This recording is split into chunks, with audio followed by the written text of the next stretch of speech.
Hello everyone, I am Deepika and today we are going to study a poem called The Duck and the Kangaroo which has been written by Edward Lee. जैसे कि you can figure out from the heading itself, the title itself कि ये एक story है जो कि duck की है और kangaroo की है. आप left hand side पे picture देख सकते हैं. So I'll do the entire poetry with you line by line. We will also discuss the difficult words and at the end we will discuss the literary devices which have been used in the poetry. So let's get started. Said the duck to the kangaroo, "Good gracious, how you hop over the fields and the water too, as if you never would stop. My life is a bore in this nasty pond, and I long to go out in the world beyond. I wish I could hop like you," said the duck to the kangaroo. So यहाँ पे conversation हो रहा है. आप देख सकते हैं कि यहाँ पे डक है आपके राइट हैंड साइड पे and there is one kangaroo here और ये डक पॉन्ड में है. So this duck is talking to this kangaroo और वो बोलती है गुड ग्रेशियस, मतलब आप किसी चीज को बहुत अच्छे से एक्सप्रेस करते हैं. Oh my God this is so good, ऐसे आप एक्सप्रेस करते हैं ना किसी चीज को. तो जिस तरीके से कैंगरू मूव करता है, हॉप करता है, एक जगह से उछल के दूसरी जगह पे जाता है, उसको बोलते हैं हम हॉप करना. तो जब डक उसको देखती है वो बोलती है good gracious how you hop, कि मतलब तुम किस तरीके से हॉप करते हो, इट्स सो अमेजिंग. मतलब उसको इतना अच्छा लगता है कैंगरू को ऐसे हॉप करते हुए देखना कि वो बड़ी अमेज्ड और इम्प्रेस्ड हो जाती है. वो बोलती है कि तुम हॉप कर सकते हो फील्ड्स पर भी और वाटर पर भी, मेरी तरह लाइफ नहीं है तुम्हारी, बिकॉज तुम कभी स्टॉप नहीं करते हो. मेरी लाइफ जो है इट्स बोर, मैं बहुत बोर हो जाती हूँ in this नेस्टी pond. For example अभी जिस टाइम पे मैं ये वीडियो बना रही हूँ, लॉकडाउन चल रहा है, कोरोना वायरस पैंडेमिक पूरे हम लोग को टॉर्चर कर रखा है, we are locked in our own houses. तो जिस तरीके से हम अभी फोर्स किया गया है हमें अपने घर के अंदर रहने के लिए because the situation is bad outside, तो हम बोर हो रहे हैं घर पे. उसी तरीके से ये डक यहाँ पे हमें बता रही है कि किस तरीके से she also gets bored because उसका जो पॉन्ड है वो उससे बाहर ही नहीं जा सकती है. तो she gets very very bored and it says I long to go out in the world beyond. World beyond मतलब जो उसका पॉन्ड का वर्ल्ड है उससे आगे वो जाना चाहती है, जो कि आपका लैंड है. वाटर में भी वो रहना चाहती है, साथ के साथ वो लैंड को भी कवर करना चाहती है. वो जैसे कि एक कैंगरू हॉप करता है फील्ड्स में, बहुत सारी चीजें एक्सप्लोर कर रहा है वर्ल्ड में, उसी तरीके से डक भी अपनी विश जताती है, दिखाती है कि वो भी चाहती है कि वो कैंगरू की तरह हॉप करे और सब कुछ घूम सके, एक्सप्लोर करे पॉन्ड से आगे जो लाइफ है उसको. I wish I could hop like you. So this duck is saying she's wishing कि काश वो कैंगरू की तरह होप कर सकती है. ये वो कैंगरू को बता रही है. Said the duck to the kangaroo. ऐसा डक ने बोला कैंगरू को. आप ये लाइन देखेंगे, ये लाइन और ये लाइन रिपीट हो रही है. So repetition has been used in this stanza. आगे बढ़ते हैं.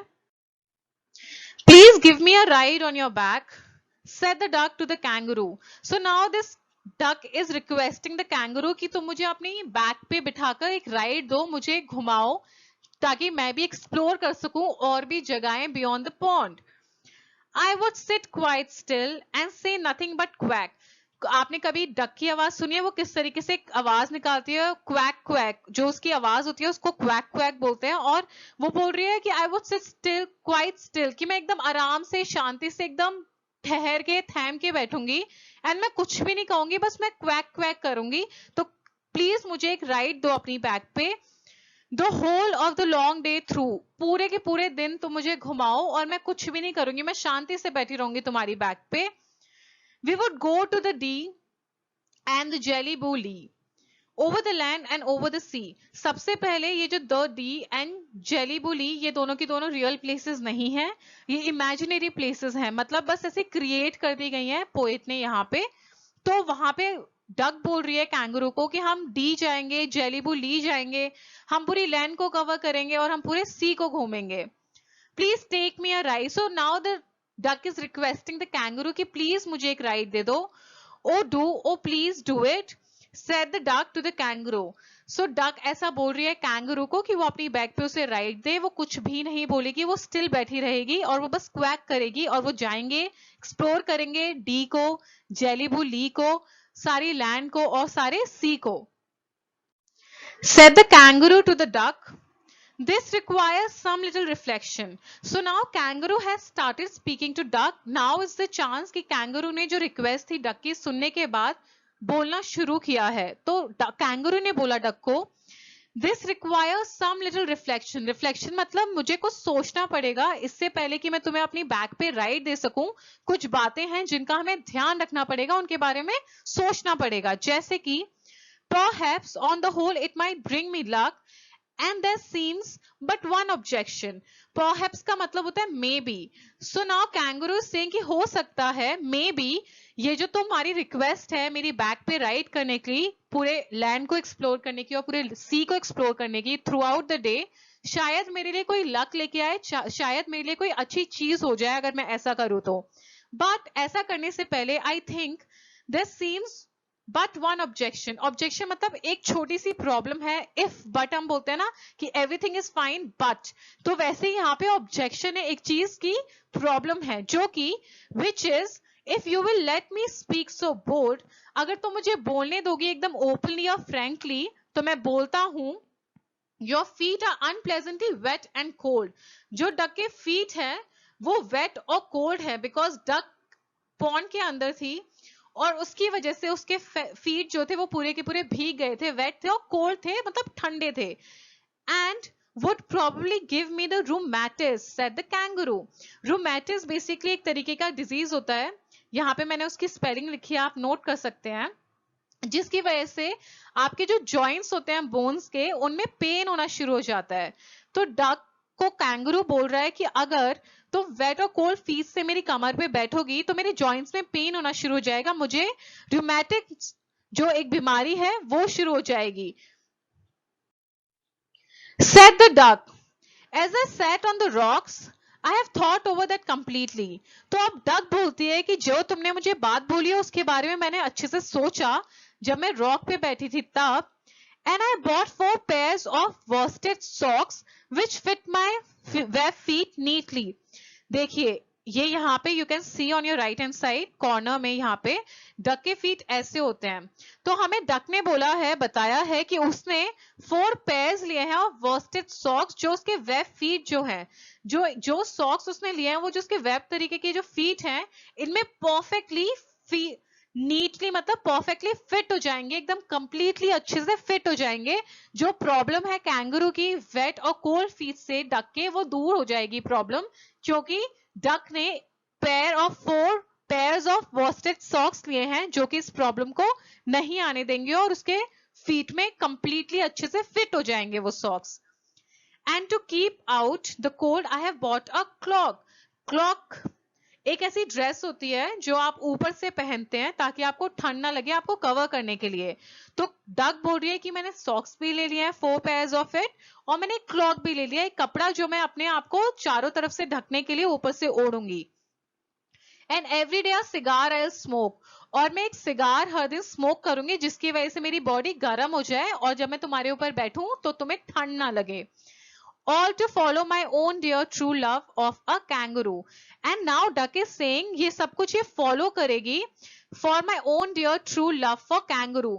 जो उसका प्योर डियर अच्छा सा प्यार है, अच्छी सी जो फीलिंग्स है कैंगरू के लिए, वो ये सब कुछ इसलिए कर रही है क्योंकि इसकी जो फीलिंग्स है कैंगरू के लिए वो सब कुछ अच्छी हैं। तो वो नहीं चाहती कि किसी भी तरीके से कैंगरू को कोई भी प्रॉब्लम हो, इसीलिए डक ने अपने लिए 4 पेयर्स ऑफ सॉक्स ले लिए हैं, एक क्लॉक ले लिया है और उसने डिसाइड किया है कि वो एक सिगार हर दिन स्मोक करेगी ताकि कैंगरू को कोई भी प्रॉब्लम ना हो। Said the kangaroo, I am ready. All in the moonlight pale. So now kangaroo says कि मैं तैयार हूं तुम्हें एक राइड देने के लिए अपनी बैक पे। और मूनलाइट पेल का मतलब होता है, मूनलाइट तो आपको पता है जब मून आता है उसकी लाइट, और पेल मतलब हल्की, ज्यादा स्ट्रॉन्ग नहीं। But to balance me well dear duck sit steady. Steady का मतलब होता है आप हिलो मत, आराम से एक जगह टिक कर बैठे रहो। तो कैंगरू ने बोला है अब डक को कि डक डियर डक, अगर तुम चाहती हो कि मेरा बैलेंस बिल्कुल स्मूथ रहे, अच्छा रहे, तो तुमको एकदम आराम से टिक कर बैठना पड़ेगा, बिल्कुल मूवमेंट नहीं करनी है। And quiet at the end of my tail, यहाँ पे आप पिक्चर देख सकते हैं, ये कैंगरू है and is the duck who sitting at the end of the tail of kangaroo. और कैंगरू ने इंस्ट्रक्शन दिए एकदम शांति से बैठने के लिए, क्वाइट एंड स्टेडी मतलब मूवमेंट नहीं करनी है ताकि कैंगरू का बैलेंस ना बिगड़े। So away they went with a hop and a bound. and they hopped the whole world 3 times round. And who so happy, oh who, as the duck and the kangaroo. So now उन्होंने क्या किया, जब kangaroo ने duck को बिठाया अपनी tell पे, उन्होंने हॉप किया और बाउंड किया, मतलब वो बहुत घूमे और उन्होंने पूरा का पूरा वर्ल्ड 3 टाइम्स राउंड वर्ल्ड के घूमा, 3 चक्कर लगा लिए उन्होंने वर्ल्ड के. And who so happy, oh who, as the duck and the kangaroo. So अब हमें क्वेश्चन पूछा गया है, जो भी मूवमेंट हुई है कैंगरू और डक की हॉप करके और जो इन्होंने 3 राउंड्स लिए हैं वर्ल्ड के, इसमें कौन खुश ज्यादा है, हमारी डक या फिर हमारा कैंगरू.